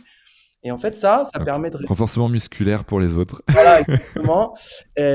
Donc, renforcer l'arrière de ses épaules. Donc tout ça, tout ce travail en fait de la chaîne postérieure qu'on travaille pas Ouais. trop, parce que quand on est Mm. jeune, souvent on fait des pompes, après on arrête, et donc on Ouais. travaille devant, mais on travaille pas trop derrière. C'est souvent ce qui manque. Et après surtout, c'est à partir de 45, 50 ans, la Mm. pilule anti-âge, c'est le renforcement musculaire. Parce que Mm. ce qui détériore la qualité de vie du senior, c'est l'incapacité à porter son sac de course, Et, à ouvrir la et ouais. bouteille, à prendre quelque chose en hauteur, monter sur un tabouret. Qu'est-ce qui fait qu'on Ouais. a un risque de chute? On n'est pas assez endurant? Mm. Non. Non, on a un risque de chute, on trébuche sur un caillou, on a une perte d'équilibre. D'un seul coup, on a tout son poids qui part sur Réflexe. la jambe droite. Et ouais. Vous n'avez pas de force, vous tombez. Mm. Pareil Carrément. pour les ostéoporoses, malheureusement, qui concernent essentiellement les dames, hein, après la ménopause. Mm. L'ostéoporose, c'est quelque chose déjà entre guillemets, qu'on programme quand on a 12, 13, 14, 15 ans, quand on est une jeune femme. Ok. On a un pic de masse osseuse à 13 ans. Et ce pic de masse osseuse, il dépend des contraintes mécaniques qu'on a appliquées sur l'os. Donc ça veut dire qu'il faut courir, sauter, bouger, euh, choquer Ouais. l'os quand on a 13-14 ans pour se garantir une vie saine à 60, éviter d'avoir un col du fémur qui casse. Et ensuite, quand on D'accord. arrive à cet âge-là, il faut continuer à appliquer des contraintes sur l'os. L'os, c'est un tissu vivant. Mm. Si C'est vous vrai. asseyez sur un canapé, il se décalcifie progressivement. Si vous lui Mm. mettez des contraintes, il se densifie. Mm. On, Ok. Ouais. on retrouve ça très intéressant, les danseuses de ballet qui ne mangent pas. Elles ont tout le haut du corps qui est parfois un peu décalcifié, enfin avec une densité osseuse, minérale osseuse inférieure. Mais au niveau du bassin, même alors qu'elles mangent rien des fois, franchement, c'est un autre Ouais. problématique Pour être. dont on pourrait parler, mais Ouais. et ben quand même, la contrainte mécanique a fait que l'os se débrouille pour être quand même dense au niveau de leur Waouh. bassin, de leurs membres inférieurs. Alors que, bon, des fois, là, entre l'anorexique et la danseuse de ballet, la frontière est très mince, hein. Euh, Ouais, ouais, ouais. Ça se voit, quoi. C'est dingue. mais C'est. l'exercice physique est capable même parfois de dominer le stress environnemental pour Mm. protéger. Voilà. Donc, les contraintes mécaniques et le renforcement musculaire permet de maintenir la santé osseuse à arriver Ok. vers 60 ans et surtout permet de maintenir la force et la masse musculaire qu'on appelle la sarcopénie et qui vont être déterminants pour un vieillissement en bonne santé. Il faut savoir qu'en France, on a une statistique qui est triste en fait. C'est qu'on a Mm. 81 ans d'espérance de vie et on a Ouais. 63 ans d'espérance de vie en bonne santé. Là, grosso Ah, c'est modo, on dingue. passe la réforme des retraites. Là, Ouais. on part à la retraite. On a Mm. statistiquement plus de chances d'être d'avoir un problème de santé quand on part à la retraite Hmm. que de ne pas en avoir. A priori, vous allez passer votre retraite avec un problème de santé. Aujourd'hui, c'est la Ouais, réalité. Et ça c'est dingue. l'origine de ces problèmes de santé, d'après la littérature scientifique, c'est Hmm. l'hygiène de vie, manque d'exercice physique, mauvaise nutrition, perte de masse musculaire, perte de fonctionnalité, qui fait qu'on a une détérioration de la fonction locomotrice et métabolique et Ouais, cérébrale, et voilà. Et l'autre raison, c'est la polymédication. ouais.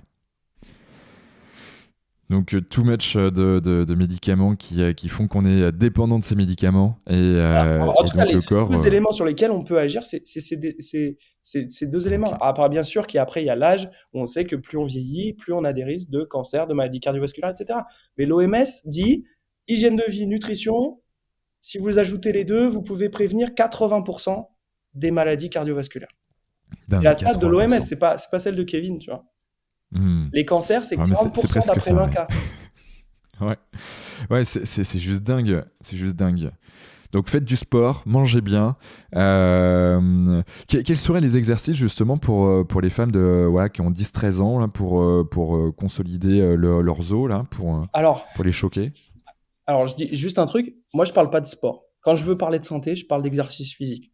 Pourquoi je fais ça? Parce que D'accord. le sport, pour moi, c'est codifié. Il y a les compétitions, il y a le club, etc. Hmm. Donc, vous faites du Ok. sport si vous avez envie. C'est une manière de faire de l'exercice physique à attribuer dans les loisirs.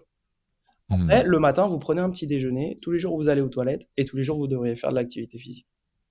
Hmm. Ok. C'est, tu vois, c'est juste ça. Juste Ouais. parce que le sport, ça a une connotation qui plaît à certains. Et je Hmm. pense à beaucoup de tes auditeurs, mais qui peut aussi freiner d'autres en disant ouais, mais moi Hmm. je suis pas sportif. Mais vous n'avez pas besoin d'être sportif. Vous avez besoin d'être Hmm. actif et de faire ce dont votre corps a besoin. Parce que malheureusement ou heureusement, ça dépend comment on voit ça, mais on est génétiquement programmé pour faire de l'exercice physique. Si on le fait pas, on va être en mauvaise santé. Donc Ouais. pour répondre à ta question, il faut qu'il y ait des chocs. C'est-à-dire qu'il faut, par exemple, les jeunes nageuses de très haut Hmm. niveau, on a des ostéoporoses précoces à 20, 25 ans des fois, parce qu'elles passent 8 heures dans l'eau, et dans l'eau, vous êtes en apesanteur, il n'y a pas de choc. Donc s'il n'y a pas de Hmm. prépa physique, type musculation ou course à pied à côté, eh bien, on observe des détériorations de la masse osseuse chez les jeunes athlètes qui parfois aussi, parce que c'est courant chez l'athlète féminine, ne mangent pas assez, ce qui fait que ça accélère encore la détérioration du tissu osseux. Donc, ce qu'il faut, D'accord. c'est contraindre effectivement l'organisme. Donc, c'est être actif. Quand on voit que Hmm. aujourd'hui, j'ai des retours de profs de PS qui me disent non seulement, bon, ça c'est documenté, il y a des baisses de performance hallucinantes chez les adolescents dans les tests qu'ils font au collège, etc., là, sur les tests d'endurance, quand ils font des cycles endurance, c'est dingue. Ok. Et en plus, il y a une augmentation des blessures. C'est-à-dire qu'aujourd'hui, on se Hmm. blesse en EPS parce que les C'est jeunes dingue. Ouais. sont pas en forme en fait. Hmm. C'est assez dingue. Il y avait déjà des petites blessures, mais c'était ceux qui se donnaient vraiment. Je me souviens, en tout cas, quand j'y étais au collège, par exemple, au lycée aussi, j'en avais encore un peu de sport, mais waouh, c'est dingue d'en être là, mais parce que manque de nutrition, ou en tout cas une nutrition mal adaptée, peut-être activité physique beaucoup plus limitée. Et en effet, moi je me souviens un truc tout con, hein, mais le soir de temps en temps, mais c'était le week-end, t'allais avec les potes, t'allais avec ton vélo, t'allais courir à droite à gauche, t'allais faire des cabanes, tu faisais des trucs comme ça. C'est vrai que maintenant, si bon, je jouais un peu aux jeux vidéo, mais c'était une période un peu plus ancienne après, mais ça n'empêche que on était hyper actifs, quoi. Et maintenant, c'est vrai qu'avec les écrans aussi, ça, je pense, limiter drastiquement l'activité physique C'est ça. aujourd'hui. C'est ça. Et moi, je veux pas être que négatif en disant c'était mieux avant là-dessus. Non, Ce non, que je non, veux bien dire. évidemment, il y a d'autres choses super intéressantes qui sont Mais mises en place justement, il y a aussi, hein. des alternatives. Il y a des alternatives. C'est ce que je voudrais dire. Parce que moi, je suis papa d'une petite fille de 6 ans aussi. Et je veux dire aux gens que, encore une fois, et on revient aux startups, il y a plein d'initiatives Mm. géniales. Par exemple, maintenant, dans les villes, vous avez, j'emmène ma fille pratiquement tous les dimanches faire du trampoline. Vous avez des centres de Mm. trampoline, vous allez machin. Vous avez des trucs d'escalade à Montpellier, à Odysseum, il y a un C'est énorme vrai. truc d'escalade. C'est formidable. Vous avez plein d'activités possibles maintenant avec des centres pour faire des activités sportives en ville qui d'habitude étaient beaucoup plus difficiles d'accès. Mm. Maintenant, ça s'est Ouais. créé pareil. pour les écrans. On dit, oh, les écrans, c'est pas bien. Mais si on s'arrête là, c'est pas une solution. Il y a C'est clair. une entreprise géniale qui s'appelle, qui produit la Luni. Je me souviens plus exactement du nom de l'entreprise. Donc, c'est des histoires où le jeune enfant, il peut choisir son histoire, etc. Ma fille, elle regarde pas la télé, d'accord, mais je me suis pas arrêté là parce que au bout d'un moment, moi aussi, de temps en temps, j'ai besoin de lancer une lessive ou de préparer le repas. Donc, je comprends bien les Et parents ouais. qui mettent devant la télé parce que à ce moment-là, c'est la solution.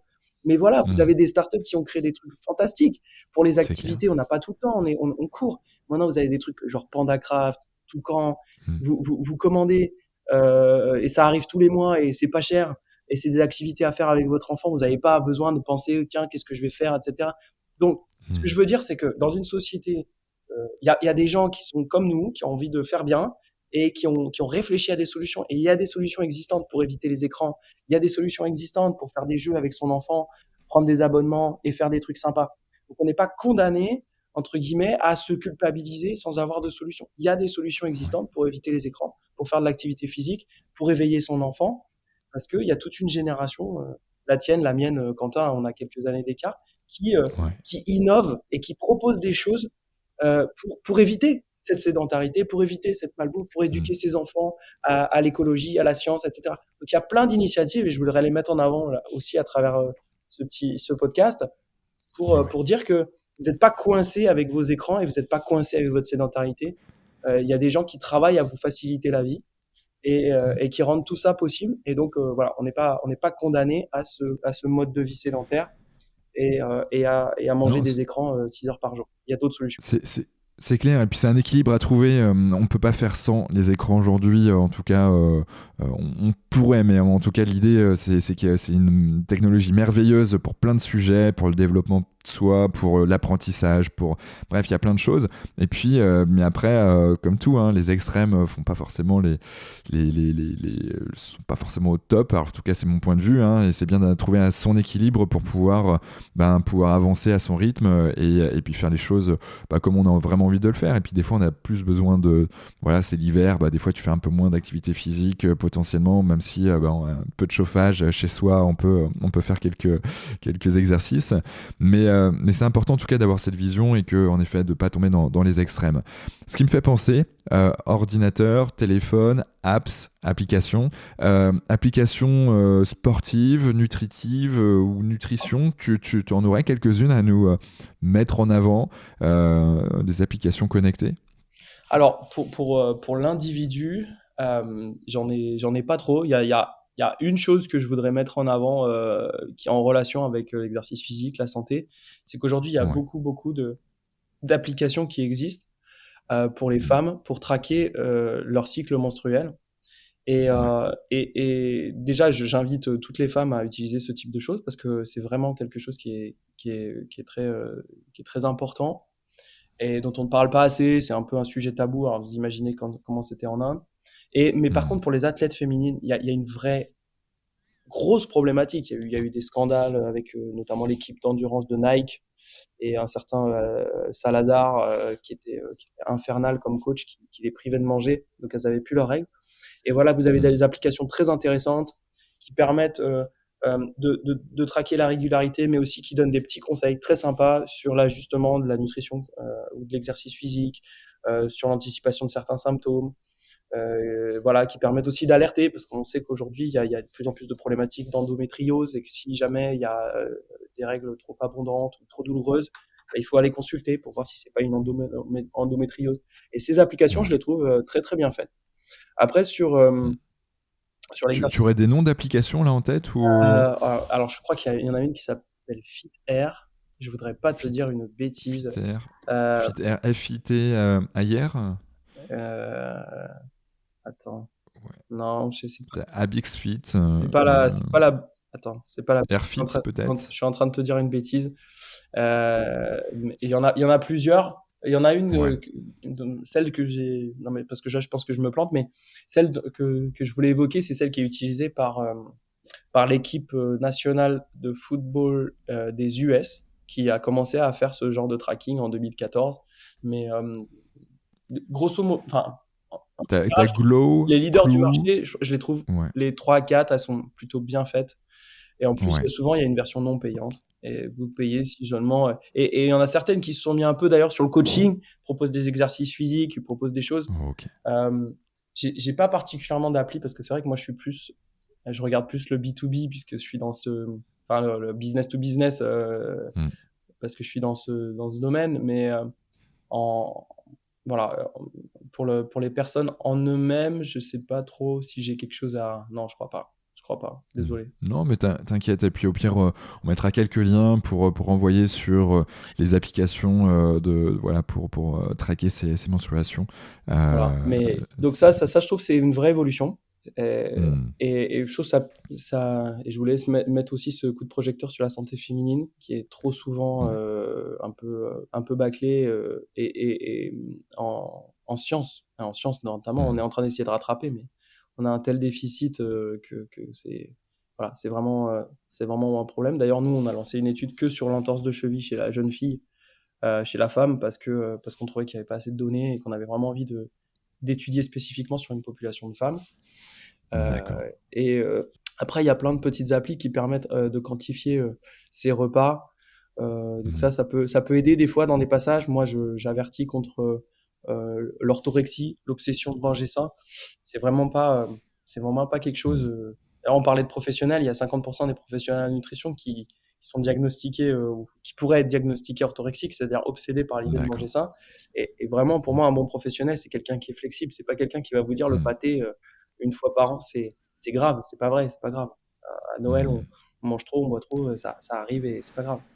Donc, Ouais. il faut réussir à utiliser ce type de métriques et d'applications qui permettent de traquer vos développements, enfin, vos évolutions de poids, etc. Mais avec toujours un Hmm. recul qui permet d'avoir une vie à côté et de surtout pas rentrer dans un système complètement contrôlé et rigide, Ouais. parce que d'abord, c'est pas durable.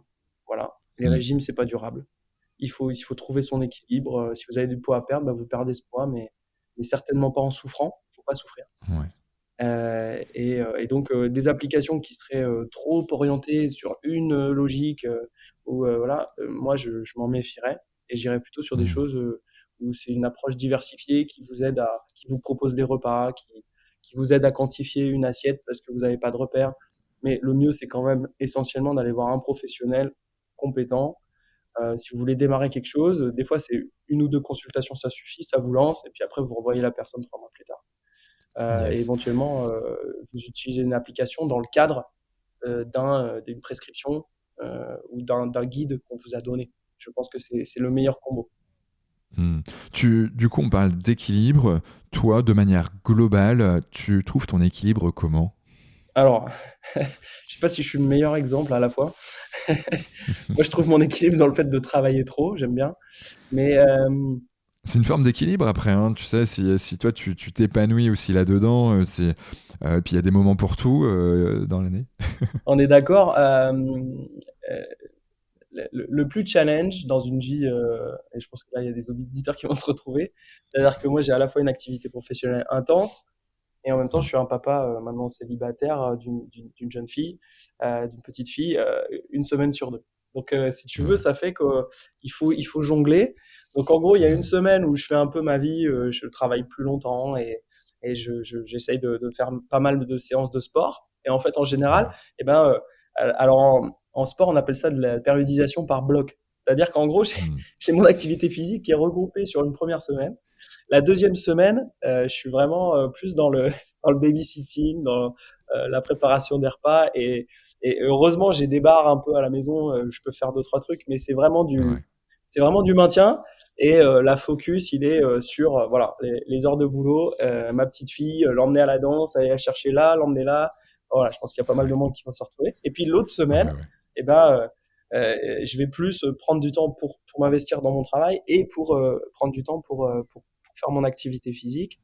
Et bon an, Hmm. mal an, j'essaye au moins d'avoir une belle séance d'activité de renforcement musculaire par semaine, minimum, Ouais. pour maintenir ma condition physique. Et la semaine où je peux, bah, je rajoute un petit peu plus. Également, je prends pas les ascenseurs au minimum. Je fais attention, par exemple, je prends des chaussures avec des semelles très fines pour faire travailler mes pieds, parce qu'en plus j'ai eu un accident. Tu vois, il y a D'accord. plein de petits choix. Euh, Hmm. Je vais me faire un peu de jeûne intermittent de temps en temps, c'est juste 24 heures, Mhm. tu vois, ou des choses comme ça. Et je vais faire attention. Comme tout le monde, je pense que je prends le truc au bureau, tu vois, mais je vais chercher quand même à prendre plutôt un truc avec raisonné. Il faut que je fais toujours mon snack à 17 heures parce que j'ai pas mal à conduire pour rentrer à la Ouais. maison. Et en fait, j'ai observé, si je prends pas mon snack, tu peux être sûr que je m'arrête dans une station-service et je prends une cochonnerie parce que à 19 heures, Hmm. mon cerveau il me dit non, Ouais, une il fringale. faut du sucre. Et Ouais. en fait, j'arrive pas à résister. Je veux déculpabiliser tout le monde là. Moi, je ne résiste pas. Je sais que c'est pas bien, mais je mets quand même le clignotant et je vais chercher mon truc. Et souvent, c'est pas sain parce que mon cerveau, il est juste le Ouais. sucre, donc je vais chercher une cochonnerie. Alors que si je prends Ouais, une ouais. pomme et que je suis sérieux, je prends une pomme, un morceau de pain, vers 17-18, je fais jamais cet écart. Donc maintenant, j'ai observé Hmm. ça et j'essaie d'être rigoureux sur mon snack de 4 heures euh, et ça garantit, voilà. Et après, j'essaie tu vois, d'avoir un maximum de trucs surgelés. Ouais. Il faut que ce soit rapide parce que quand tu as un mode de vie Ouais, très rapide, il faut que tu anticipes un peu avec des trucs, tu sais que comme ça, c'est prêt. carrément. Voilà. Carrément. Donc, Je te remercie pour ce partage. Une personne qui t'inspire, que tu aimerais écouter sur ce podcast, par exemple. ah, alors, ouais, il y a plein de gens qui m'inspirent. Euh, Alors, que je pourrais pas l'écouter, mais une personne qui m'a énormément inspiré, moi, dans ma vie, c'était mon grand-père, dont le parcours était super intéressant. Mais il y a quelqu'un dont le parcours est très intéressant, c'est un mec qui s'appelle Martin Buquette. Alors, tu vas rire parce que il était Ok. entraîneur, puis chercheur, puis il est parti à Aspetar comme sport scientist, puis il est parti au PSG, il était directeur de la performance au PSG avant les rocambolesques d'il y a 2-3 ans là. Et maintenant, il Ok. est chez Kitman Labs, c'est une société qui est ex-startup, maintenant scale-up, où il s'occupe de la recherche et de l'innovation. Tu comprendras pourquoi le, D'accord. le parcours m'intéresse. Donc, ouais, Martin Buquette, très, très intéressant. Et après, effectivement, il y a des gens à l'étranger aussi, moi, qui m'inspirent énormément. Il y a quelqu'un qui est assez connu en Europe en nutrition du sport qui s'appelle Asker Jukendrup, qui a posé beaucoup de D'accord. choses. Enfin, si tout le monde prend des boissons d'effort, c'est lui. Il s'est occupé d'Haile Gebrselassie en termes de nutrition pendant un Ouais. moment. Et voilà. Après, tu as deux chercheurs australiens qui sont absolument fantastiques, qui s'appellent John Hawley et Louise Burke, qui à eux Ok. deux ont restructuré la nutrition du sport, ont mis à bas plein de dogmes et c'est marrant. Et tous les deux sont à la fois très pratiques et en même temps ils sont à fond dans le cellulaire, etc. Donc ils m'inspirent beaucoup. Mais ouais, j'ai pas 36 ans, je suis peut-être un peu trop tourné vers l'international, mais Non, mais bah, t'inquiète, ça me va très bien. il y a, En il tout y a cas, on Yann a Lemeur Martin. aussi qui est top. Yann Lemeur, c'est Co- quelqu'un qui est très connu dans le monde du sport parce qu'il fait Ouais, Yann une Lemer, ça me infographie parle. pour simplifier les études scientifiques. Et ces infographies sont hyper percutantes, elles sont lues dans le monde entier, à tel point que même le journal de sciences du sport le plus connu au monde reprend ces infographies ou lui demande d'en créer pour certains articles. Et D'accord. voilà, c'est quelqu'un aussi de. euh, voilà, moi j'aime cette capacité à donner à voir la science et à transférer la science sur le terrain. Ouais. Ok. Et en effet, des choses pratico-pratiques, de la vulgarisation pour que ça soit aussi compris de tous et qu'un maximum puisse l'appliquer sur elle. Je pense que c'est hyper important. Est-ce que tu as un gris-gris, une croyance que tu n'oses pas forcément crier sur tous les toits, mais qui te permettent, toi, de passer ces caps où des fois, en fait, on est dans le down, c'est dur, c'est pas évident. Est-ce que tu as un truc, toi? Ah, est-ce que j'ai un truc Une, Ou je, une je, citation ou un, je sais pas, je, quelque je chose, tu vois, crois, je qui... crois qu'on doit se poser aucune limite. Je crois que, Hmm. dans le sens où il y a, il y a quelque chose que je déteste, c'est de mettre des gens dans des boîtes en disant tu peux faire ça et tu peux faire ça, et puis toi tu es ça, et voilà. Et mon parcours, Ouais. bon, forcément, reflète ça. Mais moi, je pars du principe que si j'ai envie d'aller vers ça, si demain j'ai envie d'être menuisier, si j'ai Hmm. envie de faire de la data, si j'ai envie de faire autre chose, et ben je peux le faire. Et je me Ouais. dis, si j'ai envie, je le ferai. Et en ce moment, j'apprends à coder, tu vois, parce que je suis un peu la truffe de mon équipe parce que ils codent tous. Et moi, donc là, en ce moment, j'apprends à coder sur Python. Et là, D'accord. j'ai décidé que j'avais envie d'apprendre à faire ça, alors que c'est pas du tout ma formation de base, mais allez, quoi. Ouais, Et je pense que les gens, dans le monde changeant qu'on est aujourd'hui, on devrait jamais se dire non, mais c'est pas possible. Surtout en France où on a le chômage, on a plein de formations possibles avec des c'est remboursements, clair. des crédits, machin. Garder le champ des possibles, toujours ouvert. Mmh. Voilà, ça, Mmh. c'est un peu mon leitmotiv. Et, voilà, vous êtes capable de, c'est pas à quelqu'un, et c'est valable pour la santé comme pour la vie en général. Ne laissez pas quelqu'un vous dire ça c'est possible, ça c'est pas possible. Mmh. Renseignez-vous, gardez un esprit critique et puis gardez le champ des possibles ouvert. On a plein d'histoires dans plein de domaines qui montrent que quand on veut, on peut. Un peu. Ouais, 1000 fois d'accord avec toi. Pour celles et ceux qui veulent te joindre, déjà, une part, est-ce que c'est OK pour te joindre? Et deux, comment ils peuvent te joindre? Ah bah, ils On peuvent me mettra les joindre liens assez dans les facilement notes du sur LinkedIn. podcast. J'avoue que moi, faut pas me chercher trop LinkedIn. sur Instagram parce que j'ai un compte, mais j'y vais jamais. OK. Mais sur LinkedIn, je suis plus actif. J'aime bien me connecter avec des gens du milieu ou des nouvelles personnes. Et Mmh. voilà, je pense que c'est le choix le plus simple. Après, sinon, bah, j'ai une adresse mail professionnelle, mais c'est plus dans le cadre de Kinvent. Mais à titre Ouais. personnel, je pense que LinkedIn, c'est vraiment la plateforme où on peut me trouver. Ouais, ça marche. Bon, on mettra les liens en tout cas le lien de LinkedIn de ton profil dans les notes du podcast. Euh, As-tu un dernier mot à dire à nos auditeurs? Oh bah, un résumé, hein, un résumé. Vous êtes maître de votre santé et de votre bien-être, et la science le prouve. Voilà. Ouais.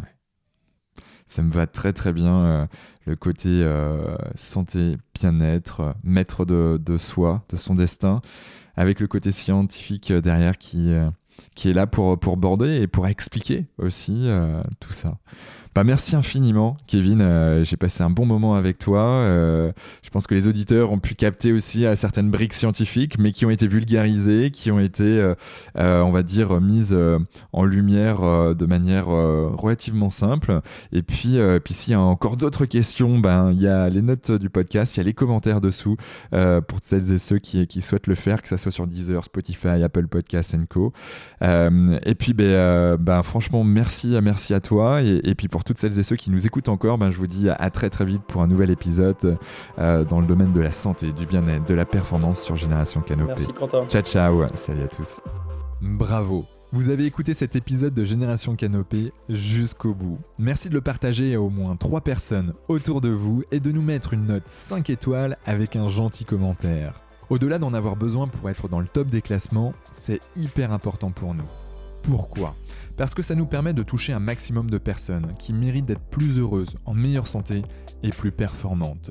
D'autant plus que, plus nous aurons d'abonnés, plus nous pourrons attirer des personnalités exceptionnelles avec tout ce qu'elles ont à nous apporter. Et si vous souhaitez passer un cap dans votre vie, pour être plus heureux, améliorer significativement votre niveau de santé et ou devenir plus performant, toute l'équipe de Canopy est prête à vous bichonner comme il se doit. Vous n'avez qu'une seule chose à faire. Créez votre profil sur canopee.com, Qanopee.com, si ce n'est pas déjà fait, et faire votre check-up bien-être. Du contenu gratuit et des praticiens vous y attendent. C'était Quentin Aoustin et je vous embrasse. Ciao ciao.